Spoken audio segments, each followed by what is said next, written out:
네, 요한복음 13, 14, 15장 지난주에 저희가 읽는 본문 부분이었고요.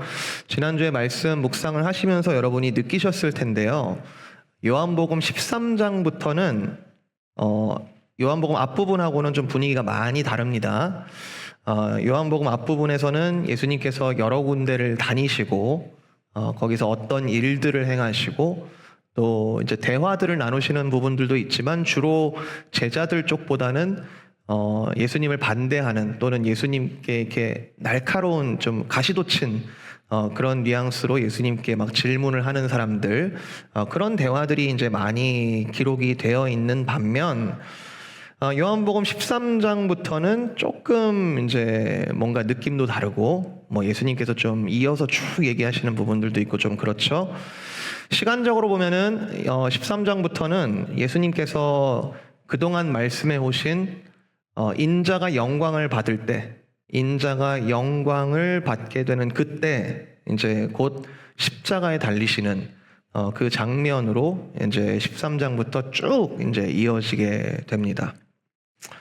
문학적으로 보면은 이 요한복음이 1장부터 쭉 여기까지 이제 빌드업 되어 오면서 크게 두 부류, 예수님을 따르는 자와 예수님을 죽이려 하는 자 사이에 이 요한복음 1장에 보면은 영접하는 자, 근데 영접하지 않는 자 뭐 이러면서 이제 계속 텐션이 계속 이어져 왔어요. 이게 줄어드는 게 아니라 갈수록 점점 더 이렇게 텐션이 증폭되어 왔는데 결국에는 이 텐션의 끝에는 예수님께서 잡히실 것이고 그리고 예수님께서 기어이 십자가에 달려 죽임당하시는 그런 장면들의 기록이 또 이 13장부터 17장 너머에 18장부터 이어지는 예수님의 순환 그리고 십자가 사건들의 그 묘사에 잘 담겨져 있습니다. 굉장히 차갑고요. 굉장히 잔인합니다. 이런 고난을 받으셨구나 우리가 많이 느끼게 되고 또 알게 되죠. 거기 보면은 예수님께서 고문을 당하실 때 밤중에 잡히셔가지고 가셨을 때 그날 밤이 좀 추웠다 이런 기록도 있어서 사람들이 불을 펴고 불을 쬐고 있었다. 그래서 베드로도 거기서 숨어서 이렇게 쳐다보다가 여러 가지 또 이벤트들이 일어나죠. 굉장히 차갑습니다. 굉장히 잔인하고 예수님께서 순환 받으신 장면은 결코 따뜻하지 않습니다. 그런데 이 사이에 있는 요한복음 13장부터 17장까지의 요 부분은 요 블럭은 예수님의 말씀들이 쭉 이어지는데 느낌이 차갑지가 않아요. 굉장히 따뜻합니다. 여러분 읽으시면서 느끼셨죠? 굉장히 따뜻해요. 제자들을 향한 예수님의 모습은 앞서 보면은 13장 앞부분에 보면은 제자들의 발을 일일이 수건을 두르시고 일일이 닦아주시는 장면이 굉장히 따뜻하죠. 그리고 제자들이 이런저런 이제 예수님께 질문을 하는데 예수님께서 굉장히 친절하게 따뜻하게 일일이 답을 해주시는 이제 그런 장면이 이어집니다. 그리고 중간중간에 아마 우리가 이렇게 하이라이트를 이렇게 밑줄을 치거나 하이라이트를 하게 된다면 꼭 칠 수밖에 없는 예수님의 말씀들이 있어요. 강하고 담대하라. 내가 세상을 이겼다. 평안하라. 안심하라. 뭐 이런 말들이 계속해서 이어지죠. 그리고 클라이막스는 나의 아버지께 예수님이 나의 아버지께 너희를 의탁하고 너희를 위하여 내가 이렇게 기도하노라. 그런 이야기들이 요한복음 13장부터 17장까지 굉장히 따뜻하게 이어지고 있습니다. 저는 이 따뜻함의 이유가 그냥 책이 따뜻하겠어요. 근데 이 본문이 왜 따뜻할까? 아무래도 예수님께서 말씀하시는 내용 자체가 따뜻함을 주고 있다라고 생각을 합니다. 우리가 오늘 읽은 본문에서도 여러분이 읽으셨겠지만 유독 많이 나오는 단어가 있었어요. 오늘 읽은 본문에 보면은 사랑이라는 단어가 굉장히 많이 나옵니다. 사랑. 우리가 잘 아는 헬라어로 아가페라는 이제 단어입니다. 아주 헌신적인, 고귀한, 신적인 뭐 이런 사랑들을 뜻하죠. 아가페, 사랑이라는 단어가 이 13장 1절부터 나오고 그리고 27장 끝나는 절까지 계속 이어집니다. 한번 보실래요? 13장 1절. 6월절 전에 예수께서 자기가 세상을 떠나 아버지께로 돌아가실 때가 이른 줄을 아시고 세상에 있는 자기 사람들을 사랑하시되 끝까지 사랑하시니라. 야, 시작이 다릅니다. 사랑하시되 끝까지 사랑하시니라. 17장 마지막 절, 17장 26절. 예수님께서 기도하시는 내용의 끝부분인데요. 내가 아버지의 이름을 그들에게 알게 하였고 또 알게 하리니 이는 나를 사랑하신 사랑이 그들 안에 있고 나도 그들 안에 있게 하려 함이니이다. 나를 사랑하신 그 아버지의 사랑, 그 사랑을 이들에게 있기를 원하나이다. 그러니까 사랑부터 시작해서 사랑부터 쭉 이렇게 이어지는 이런 본문들을 지금 우리가 읽고 있다는 거죠. 자, 그래서 요한복음 13장부터 17장까지의 이 아주 특별한 이 블럭의 핵심 주제는 누가 뭐라고 해도 분명하게 사랑입니다. 사랑. 목사님, 여기 본문에 사랑 말고 다른 얘기도 하는데요. 다른 주제도 있지 않나요? 뭐 삼위일체라든지 뭐 이런 것도 있잖아요. 있어요. 있습니다. 있다라고 말씀을 제가 드릴 수 있어요. 근데 제가 읽으면서 사랑은 못 봤는데요. 이러면 굉장히 곤란해요. 13장부터 쭉 읽었는데 뭐 사랑이라는 건 뭐 전혀 못 느끼겠는데 뭐 이러면 굉장히 곤란해요. 너무나 분명하게 여기는 예수님께서 사랑 계속해서 사랑을 얘기하고 계시는 중입니다. 자, 그러면 오늘 우리 읽은 본문에서 우리가 해야 될 일은 분명한데요. 예수님께서 말씀하시는 그 사랑이 도대체 뭐냐? 예수님께서 사랑하시는 그 사랑이 도대체 뭐냐를 우리가 좀 확인을 해봐야 되는데요. 여러분 질문 드립니다. 여러분 사랑이 뭡니까? 굉장히 힘 빠지는 질문이죠. 사랑이 뭐예요? 사랑이 뭡니까? 옛날에 그런 드라마 제목도 있어서 사랑이 뭐길래 뭐 이런 드라마 제목도 있었던 거 기억나요? 사랑이 뭡니까? 이게 답하기가 쉽지 않습니다. 이 사랑이 뭐냐라고 딱 한마디로 정의하기가 쉽지가 않아요. 여러 가지 면들이 있을 테니까요. 제가 지난주에 이 요한복음 13장부터의 이 말씀들을 쭉 묵상을 하면서 말씀을 준비하면서 예수님의 말들을 하나하나 읽어보면서 어떤 이미지가 좀 그려졌냐면요. 여러분 그거 아세요? 물리학적으로 이 세상의 모든 물질은 가만히 고정되어 있는 게 하나도 없습니다. 그러니까 지금 이것도 이렇게 단상처럼 이렇게 보이잖아요. 그런데 이게 딱딱해 보이고 안 움직이는 것 같아 보여도 이거를 아주 정밀하게 현미경으로 이렇게 보면은 원자 단위까지 이렇게 들어가 보면은 모든 물질은 원자 핵이 있고 그 주위를 도는 전자로 구성이 돼 있죠. 그러니까 움직이고 있는 거예요, 이게. 우리 눈에 안 보일 뿐이지. 우리도 우리 움직이는 건 너무 당연하죠. 이것도 움직이고 있는 거예요. 그러니까 과학자들이 그 원자 현미경으로 뭔가 이제 물질을 이제 사진을 찍잖아요. 그러면은 몇 장을 찍어도 똑같이 안 나옵니다. 왜냐하면 계속해서 움직이니까요.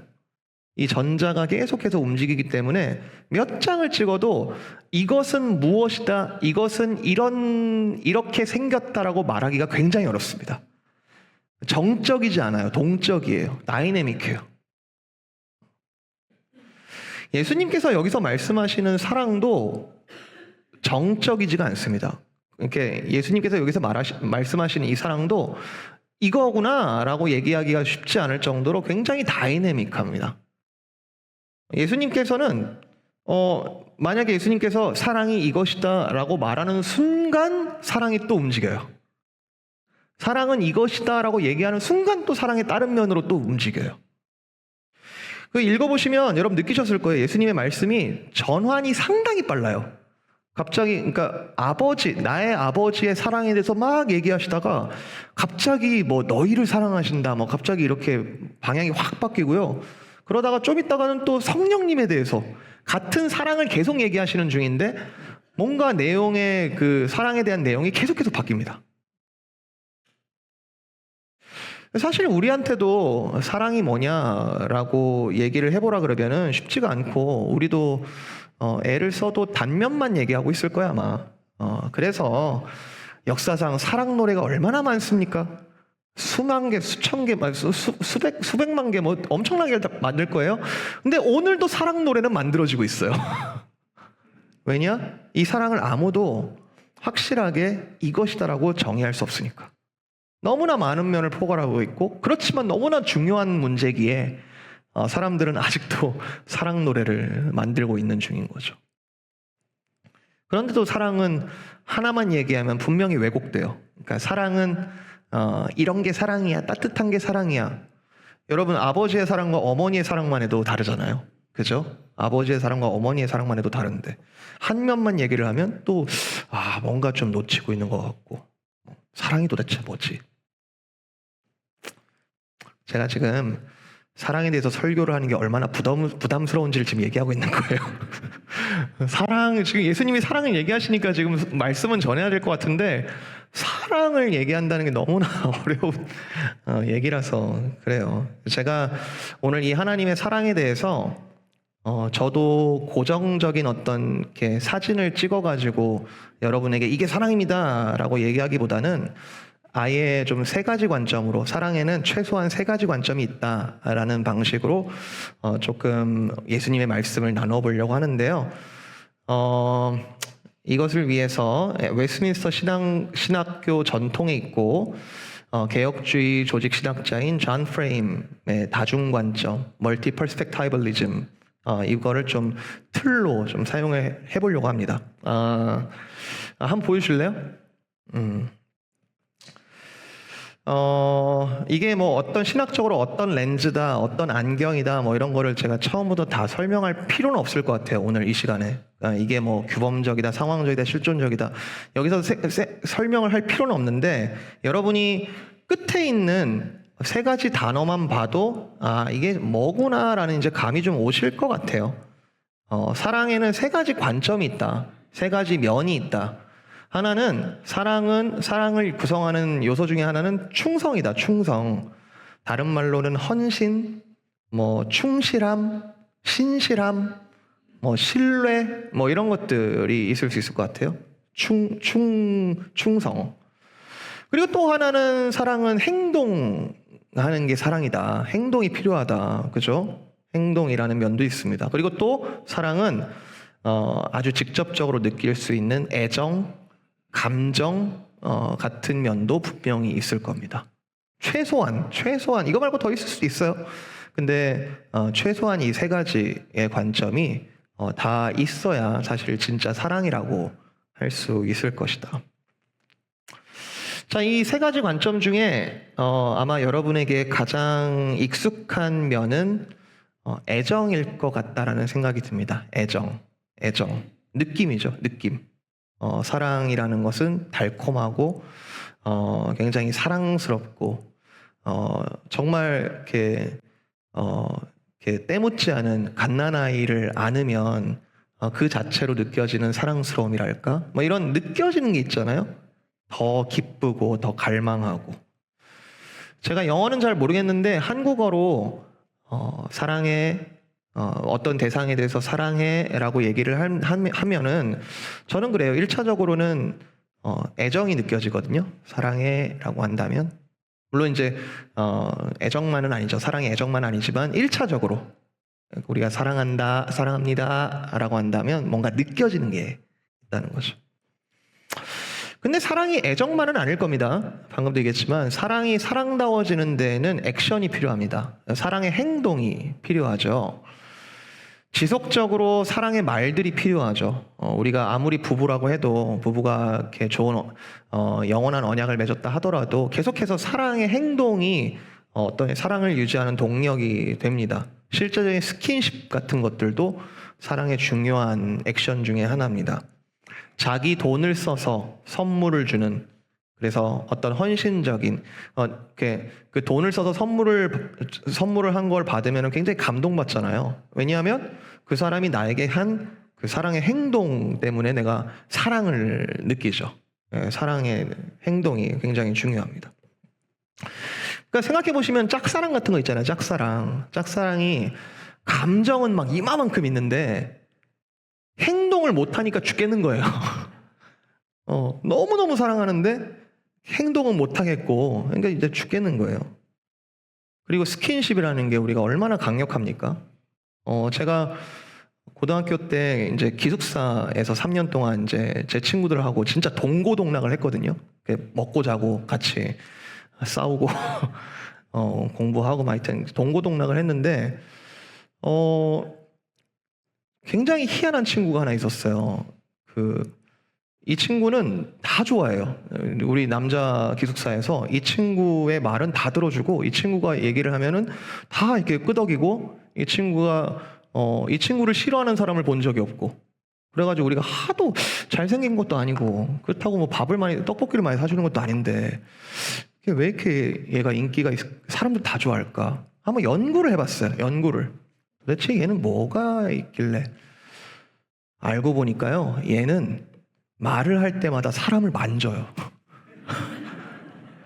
말을 할 때마다. 여러분 이상한 상상하지 마세요. 그런 뜻 아니에요. 정말 진실하게 이렇게 손을 잡고 정말 내가 널 위해서 얘기한다고 막 이러는데 마음이 흔들려요. 그래서 여러분 오늘부터 제가 여러분 인사할 때 이렇게 만지거든. 특별한 사랑을 하고 있다고 여러분 이해하시면. 그만큼 강력하다는 거죠. 우리가 사랑을 한다는 거는 이렇게 느낌도 중요하고 행동도 뒷받침돼야 되고 굉장히 포괄적인 이야기입니다. 그래서 보통 세상에서는 이 애정과 행동이 충분히 있을 때 진정한 사랑이라고 얘기하는 것 같아요. 정말 내가 충분히 사랑한다는 느낌도 느끼면서 또 액션도 마음껏 느낄 때 세상에서는 이게 사랑이다라고 얘기를 하는 것 같아요. 오늘 말씀에 예수님 어떻습니까? 오늘 말씀에 예수님에게서도 애정과 행동을 찾아볼 수 있을까요? 11절 보십시오. 15장 11절. 내가 이것을 너희에게 이름은 내 기쁨이 너희 안에 있어 너희 기쁨을 충만하게 하려 함이라. 내 기쁨, 나의 기쁨이 있다. 나의 애정, 나의 기쁨, 감정이 있다. 이 기쁨이 원래 내 건데 이걸 너희 안에 줘서 너희 안에 있게 해서 너희 기쁨을 충만하게 하려고 한다.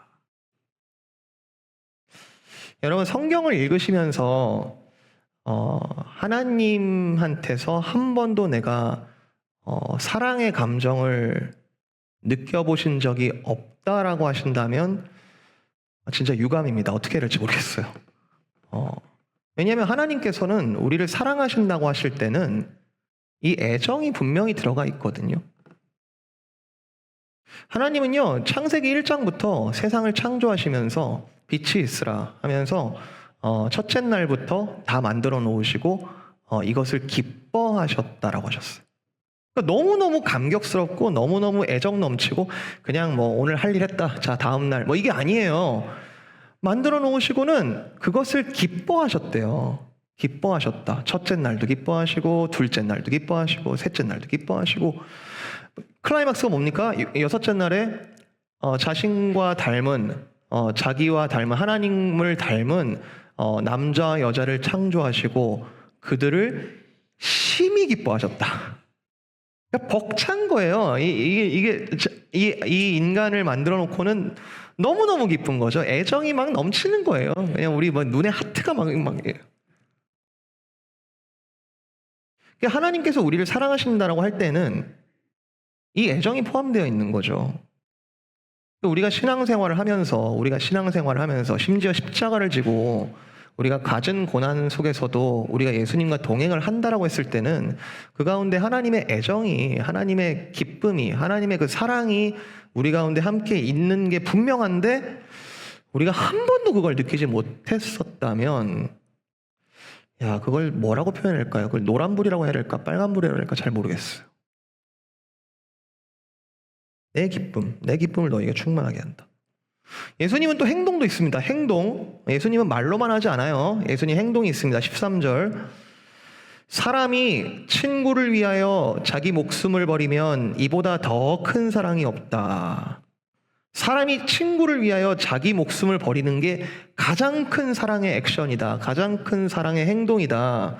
가장 큰 사랑의 액션이라는 것은 내 목숨이 제일 중요한데 내 목숨을 아끼지 않고 내가 사랑하겠다라고 한 그 친구를 위하여 내 목숨을 주는 것, 그게 가장 큰 사랑의 행동이다라고 지금 얘기를 하고 계시는 거죠.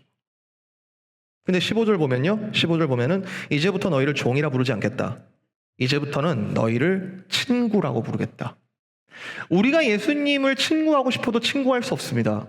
예수님이 어떤 분이신데 우리는 친구할 수 없어요. 그런데 예수님께서 내가 내 목숨을 너를 위하여 줌으로써 내가 이제 너를 친구로 여기겠다.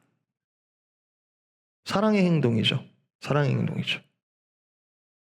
나는 내 친구들의 허물을 짊어지고 내 목숨을 버리는 사랑의 행동을 할 것이다. 앞에서 보면 예수님께서 제자들 12명의 발을 씻어주는 장면이 있습니다. 12명의 제자들 발 씻겨줄 때 시간이 짧게 걸리지 않았을 거예요. 네, 꽤 시간이 걸렸을 겁니다. 한 명 한 명 이렇게 정말 사랑의 마음을 담아 정말 이들이 나중에 예수 그리스도께서 다시 살아나 이들을 온 세상에 파송하여 걸어갈 그 발을 하나하나 씻겨주시면서 예수님께서 애정을 담아 자 다음 이렇게 안 했을 거예요. 그죠? 정말 사랑을 담아 씻겨주는데 거기서 눈치 없이 꼭 베드로는 온몸을 씻겨달라고 그래가지고 얘를 어떻게 해야 되나. 예수님은 애정과 행동이라는 면에서 오늘 본문에서도 충분히 우리를 사랑하고 계심이 확인이 됩니다. 그죠? 맞죠? 여러분 맞으시죠? 그런데 일반적으로 세상에서 말하는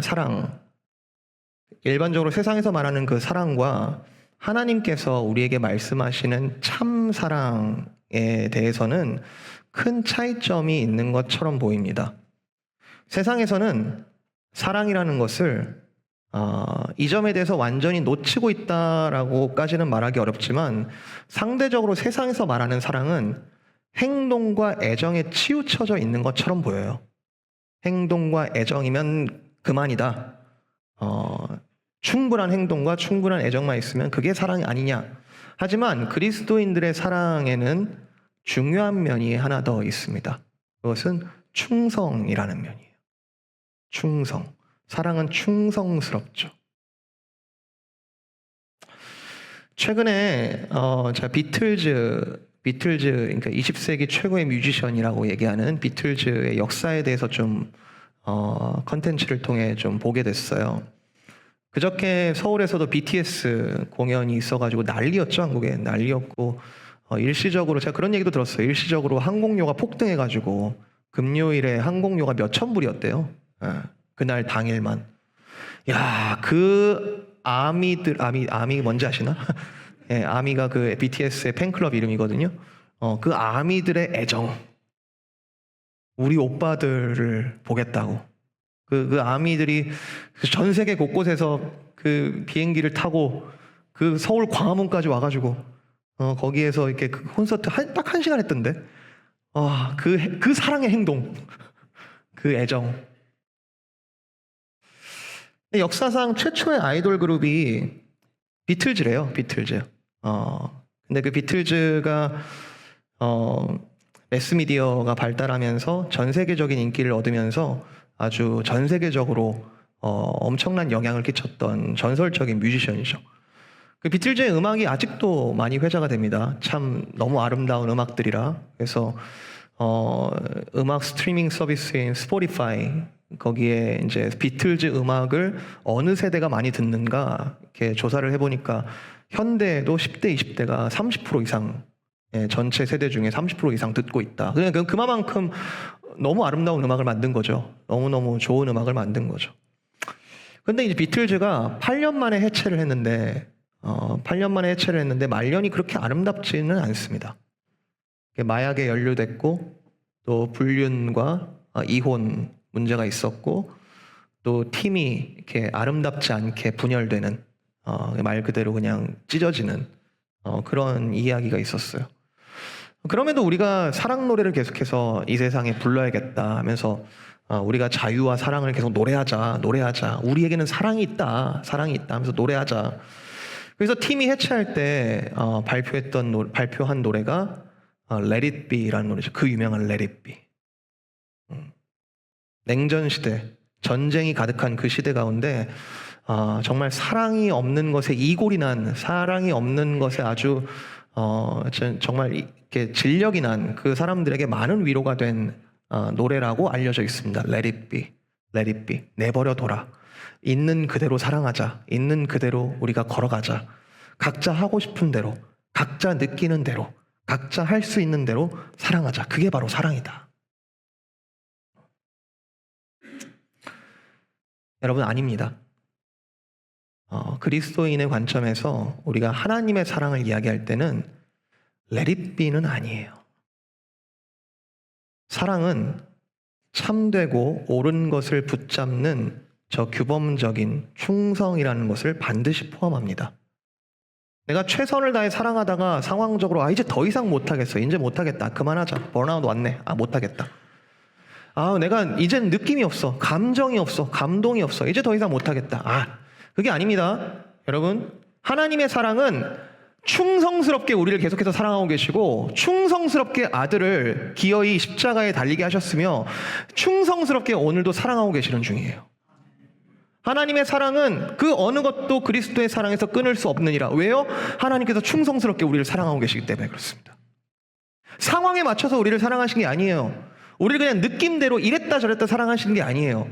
그분은 우리와 언약을 맺으시면서 충성스럽게 내가 이 언약을 내가 세상 끝날까지 지키겠다. 내가 너희를 꼭 사랑하겠다. 16절, 너희가 나를 택한 것이 아니요 내가 너희를 택하여 세웠다. 이걸 교리적으로 말하면 예정이죠. 예정. 내가 너를 예정했다. 근데 여러분, 예정이라는 거를 구원의 한 조건이나 작용으로만 여기면 안 돼요. 그러면 이상한 궤변에 계속 빠집니다. 나는 예정받아서 택함 받았는데 너는 안 받은 것 같은데? 나도 안 받은 것 같은데 그럼 어떡하지? 하나님께서 택하셨다는 게 뭐지? 여러분, 예정은요, 하나님께서 우리를 처음부터 이와 같은 사랑으로 무한하게 사랑하시겠다라는 한 단면이에요. 내가 너를 절대 포기하지 않겠다. 내가 너를 절대 포기하지 않겠다. 난 처음부터 너를 택했고 네가 어떠한 모습에 있든지 간에 내가 내 아들을 보내어 내가 아들을 통해 너를 구원하기를 내가 처음부터 작정했고 내가 충성스럽게 너를 사랑하겠다.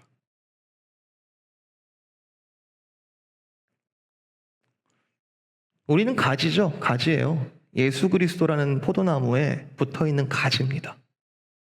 이 하나님의 사랑이 우리를 살리는 거죠. 하나님 아버지는 어떤 분이에요? 15장 앞부분에 보면 농부래요. 농부.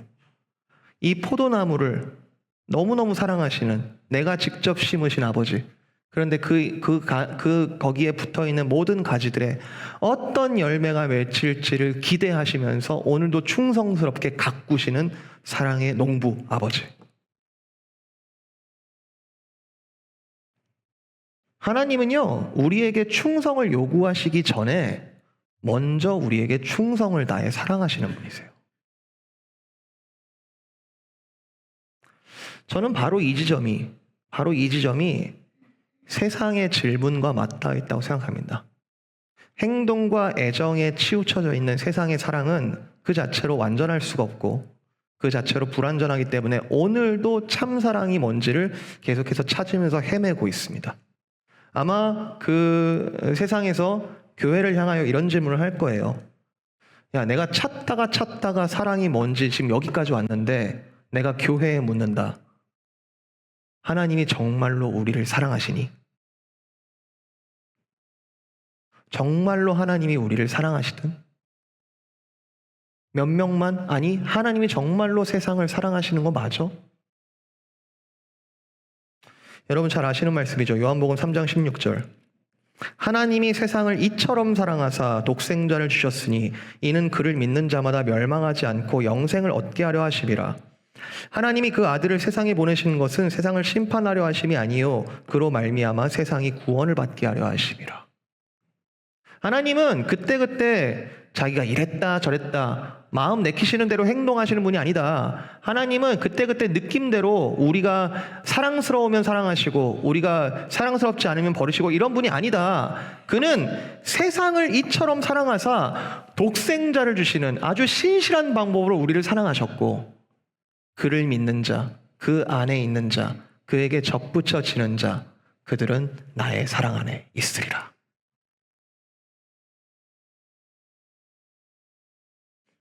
여러분, 교회를 향한 세상의 질문입니다. 대답해달라. 대답해달라. 과연 신실한 사랑이 있는가? 여러분, 이 질문에 대해서 여러분 뭐라고 답하시겠습니까? 세상이 여러분에게 참 사랑이 어디 있습니까? 라고 물어볼 때 여러분 뭐라고 어떻게 대답하시겠습니까? 오늘 읽은 본문이에요. 13장 34절 35절 같이 읽어볼까요? 다시 한번 요한복음 13장 34절 35절 새 계명을 시작. 새 계명을 너희에게 주노니 서로 사랑하라. 내가 너희를 사랑한 것 같이 너희도 서로 사랑하라. 너희가 서로 사랑하면 이로써 모든 사람이 너희가 내 제자인 줄을 알리라. 새 계명을 너희에게 준다. 너희가 서로 사랑하라.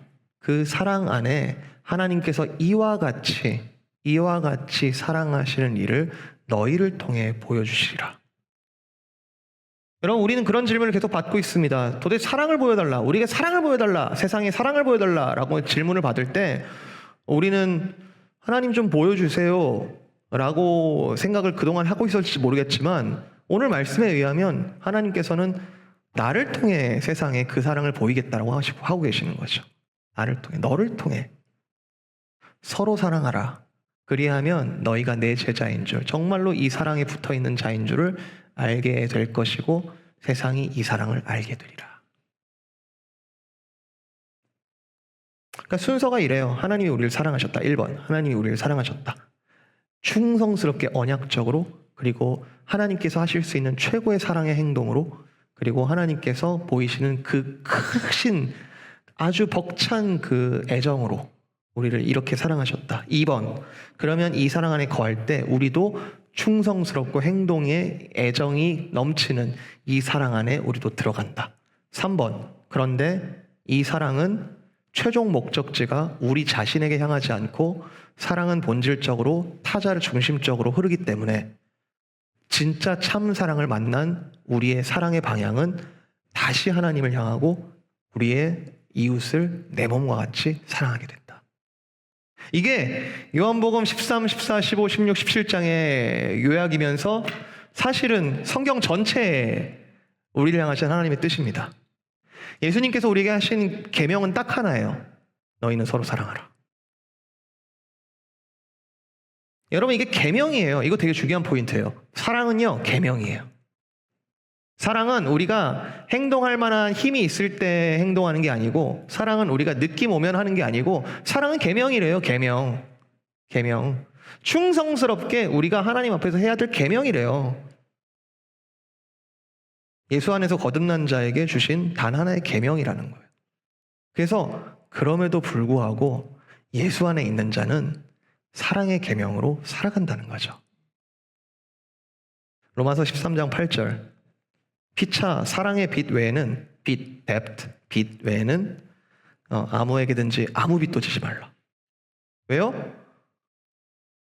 예수 안에서 거듭난 자, 참 사랑을 맛본 자는 이제 최고의 가치를 사랑해 두기 때문에 사랑을 가지고 서로 판단한다. 사랑을 가지고 세상을 판단한다. 사랑의 빚이 있는지 없는지, 갚을 게 있는 건지, 또 이렇게 누가 탕감할 게 있는 건지 사랑을 가지고 얘기한다. 그 거듭난 자의 최고의 밸류는 사랑이다.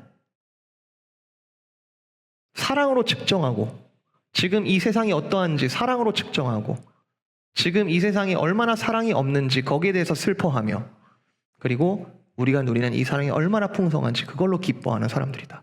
다른 어떤 것은 우리의 가치를 측정하는 어떠한 기준도 될 수 없다.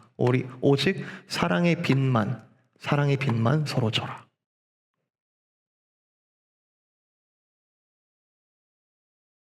슬라이드 넘겨주셔도 됩니다. 남을 사랑하는 자는 율법을 다 이루었느니라. 사랑은 율법의 완성이니라. 여러분, 이 서로 사랑하라라는 계명이 우리에게 주어져 있습니다. 예, 우리는 서로 사랑해야 될, 사랑할 수밖에 없는 그런 사람들인데요. 서로 사랑하라라는 말씀을 우리 삶 가운데 어떻게 적용할까? 수백만 가지가 있을 거고요. 사실은 자, 어떻게 서로 사랑해야 될까요? 라는 설교로 지금부터 새로 시작할 수도 있어요. 너무너무 많고 성경 전체에 연결되는 구절들이 너무너무 많아서 이 사랑이라는 것은 우리가 일평생 동안 계속해서 묵상하게 될 주제일 텐데요. 오늘 이 말씀의 말미에는 서로 사랑하라라는 이 계명에 대해서 제가 두 가지만 적용하고 말씀을 마치겠습니다. 자, 서로 사랑하라라는 의미에 대해서 첫 번째 의미는 사랑의 범위에 관한 겁니다. 사랑의 바운더리에 대한 겁니다. 하루가 다르게 전쟁의 뉴스들이 지금 쏟아지고 있고 자고 일어나면 어디가 폭격됐고 어디가 지금 파괴됐고 이런 이야기들이 계속 쏟아지고 있는 이때에 세상이 얼마나 사랑이 없는지, 그리고 사랑을 짓밟는 일들에 대해서 도대체 어디에 어떻게 호소하고 어디에 분노를 해야 될지 잘 모르겠습니다. 이럴 때 사람은 참 무력감을 느껴요. 나는 최선을 다해 산다고 살지만 내가 어찌할 수 없는 그런 상황들을 만났을 때, 세상이 도대체 어떻게 돌아가는 거야 라고 하는 것들을 만났을 때 우리는 무력감을 느낍니다. 지금 내가 하고 있는 것들, 내가 살아가는 것들이 다 무의미해져 버리는 듯한 그런 느낌을 받기도 합니다.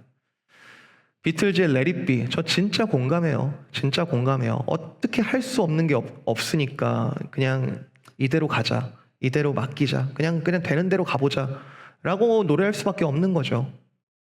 더 이상 할 수 있는 게 없어 보이니까. 그런데 그럼에도 불구하고 오늘 말씀은 가장 중요한 한 축, 우리에게 충성스럽게 하나님께서 사랑을 하고 계시다는 그 한 축이 우리로 하여금 그럼에도 불구하고 우리가 오늘 서 있는 자리에서 사랑을 하도록 하나님께서는 계명으로 명령하고 계시다라는 것을 우리가 볼 수 있습니다. 그럼에도 불구하고 곧 예수님은 잡히실 거예요. 곧 예수님은 몇 장만 넘어가면 잡히시고 상황은 아수라장입니다. 제자들은 다 도망가요. 상황은 아주 최악입니다.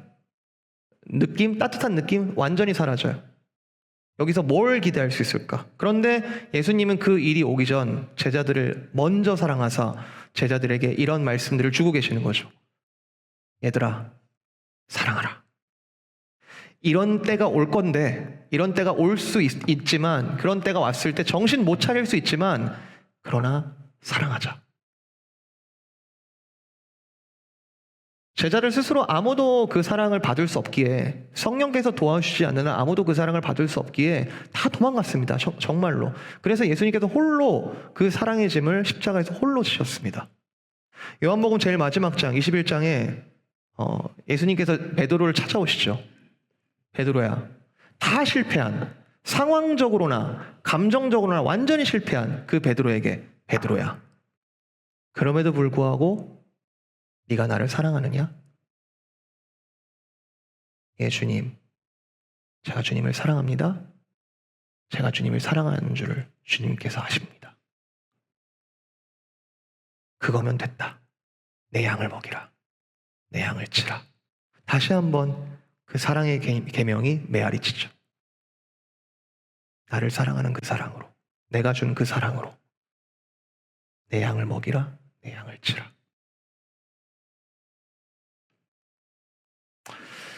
요한복음 13장부터 17장에 여러 가지 표현들이 계속 반복됩니다. 나를 믿으라, 나를 사랑하라, 나의 안에 거하라, 나의 말을 지키라, 두려워 말라, 근심하지 말라, 평안하라. 이 모든 것을 아우르는 단어, 서로 사랑하라. 괜찮다, 서로 사랑하라.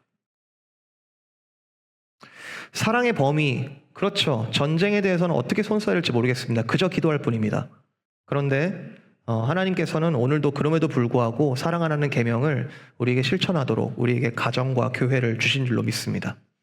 우리의 가정의 형태가 다 생긴 게 다르고 상황들이 다 다르지만 그 가정 가운데 정말로 하나님의 나라가 임할 때 하나님께서 주신 이 참사랑이 서로가 이기적인 마음으로 내 거 가질래 하는 것이 아니라 서로가 서로에게 주는 그 사랑이 가정 가운데 이루어질 때 먼저 된 자가 먼저 된 자가, 부모가 그 사랑을 최선을 다해 흘려보냈을 때, 자녀를 위하여 한 알의 밀알이 땅에 떨어져 썩는 가운데 그 사랑이 꼽힐 때, 사실은 그 가운데 참 사랑이 있다. 우리의 소명이 거기에 있을 거라고 생각합니다. 교회에서도 가끔씩은 서로 간에 긴장이 발생하고 비교의식이 발생하기도 합니다. 그러나 이 하나님께서 주신 이 사랑, 그리스도를 머리로 하는 이 하나님의 몸된 이 공동체 가운데 그럼에도 불구하고 사랑해야 될 일들이 있죠. 같이 덮어주고 또 배려해주고 또 질서 가운데 같이 사랑을 배워가는 것. 우리 가운데 사랑이 없어서 아우성치는 사람들이 있다 할지라도 같이 참아주고 인내하며 같이 그리스도를 닮아가는 일에 같이 힘쓰는 일. 충성스럽게 최선을 다해서 행동하고 또 우리의 모든 마음을 담아 사랑할 일들이 교회 가운데 계속 이루어져야 될 거예요. 예수님이 12제자를 끝까지 사랑하셨습니다. 끝까지 사랑하셨습니다. 그 눈으로 내가 서 있는 자리를 다시 본다면 오늘 지금 내가 서 있는 자리는 내가 절대로 눈 감지 말아야 할 사랑해야 될 대상이 여러분 눈에 분명히 보일 줄로 믿습니다. 한 번 구원을 받은 사람은 더 이상 적당한 관계, 적당한 거리감으로 살아가는 것이 불가능한 사람들이에요. 우리에게 주신 사랑 때문에. 두 번째 의미는 이 서로 사랑함에 대한 두 번째 의미는 이 사랑, 하나님께서 보여주신 이 포괄적인 이 세 가지 면을 다 포함하고 있는 이 사랑은 인간의 인간됨의 본질이라는 겁니다. 사랑은 인간성의 핵심입니다. 그러니까 사랑이 있어야 사실은 인간다운 것이고 사랑이 없는 것은 사실 인간답지 못하다라고 할 수 있겠죠. 사랑은 원래 특별한 사람만 가지는 게 아니라 원래 창조 때부터 하나님께서 하나님의 형상을 닮아 그 안에 사랑을 주셨는데 우리가 범죄함으로 말미암아 그 사랑을 잃어버렸죠. 그런데 예수님께서 값을 주고 우리에게는 값없이 그 사랑을 다시 주마 하면서 주신 것이 이 사랑이잖아요. 그러면서 우리가 참 인간으로 다시 회복되는 거죠. 여러분 AI 시대에 많이 걱정들 하시는데 AI 시대는 갑자기 온 게 아닙니다. AI 시대는 기계 문명의 연장선상 위에 있어요. 계속 그것의 연속입니다. 물론 놀랄 부분이 있죠. 그동안에 우리가 보지 못했던 세상에서 보지 못했던 그 속도와 그 AI의 처리 능력이 굉장히 우리를 놀라게 하죠. 인간에 대한 빅데이터를 가지고 AI가 인격을 흉내내기도 합니다. 사람인 척해요. 연구자들도 이 AI가 어디까지 발전할지 몰라가지고 많은 두려움과 기대감이 뒤섞인 가운데 AI를 계속해서 학습시키고 뭔가 발전시키고 있습니다. 그런 질문을 던져요, 연구자들이. 과연 AI가 인격을 가질 수 있을까? 과연 AI가 사랑을 할 수 있을까? 그런 상상력에 기반한 컨텐츠들이 많이 만들어지고 있어요. 뭐 옛날 영화도 사실 그렇죠. 터미네이터라든지 뭐 이런 것도 사실은 기계가 인격을 가지는 거죠. 여러분, 제가 분명하게 말씀드리는데 AI는 도구입니다. AI는 도구예요, 여러분. 아멘 나왔어요. AI는 인격이 아닙니다. 도구예요. 하나님께서 정말로 사랑하시는 우리들에게 쓸 수 있게 주신 허락하신 이 시대에 허락하신 도구입니다. 여러분 이 AI를 여러분이 최선을 다해 서로 사랑하는데 AI를 쓰세요. 거기에다가 인격을 투영하지 마시고요. 거기에다 사람인 것처럼 인격을 투영하지 마시고 그 AI를 여러분 도구로 마음껏 쓰십시오. 하나님께서 사람에게 주신 이 사랑을 고귀하게 누리면서 사람을 살리는데 여러분 AI를 사용하세요. 이 큰 힘을 우리에게 주셨을 때 어떻게 하면 더 사랑할 수 있을까? 어떻게 하면 사람이 사람을 더 사랑할 수 있을까? 이 기술이 어떻게 도움이 될까? 이렇게 생각하는 게 뭐가 문제입니까? 그런데 거기에 인격을 투영하기 시작하면 그때부터 복잡해지죠. 왜냐하면 사랑이라는 것은 하나님께서 사람에게 주신 선물 중에 선물인데 우리가 온전히 누리지 못하다는 증거일 수도 있을 거예요. AI뿐만 아니라 사실은 우리에게 주신 모든 문화와 모든 환경이 다 뉴트럴, 중립적입니다. 그 사람이, 거듭난 사람이 그 도구를 어떻게 쓰느냐, 또는 타락한 사람이 그 도구를 어떻게 쓰느냐, 거기에 달려있는 거죠. 음악도 마찬가지고요. 미술도 마찬가지고, 학문도 마찬가지고, 돈도 마찬가지고, AI도 마찬가지고. 여러분, 하나님의 사랑이 우리 가운데 거하시고 또 우리가 서로 사랑할 수 있는 계명을 우리가 받았음을 여러분 믿으시길 바랍니다.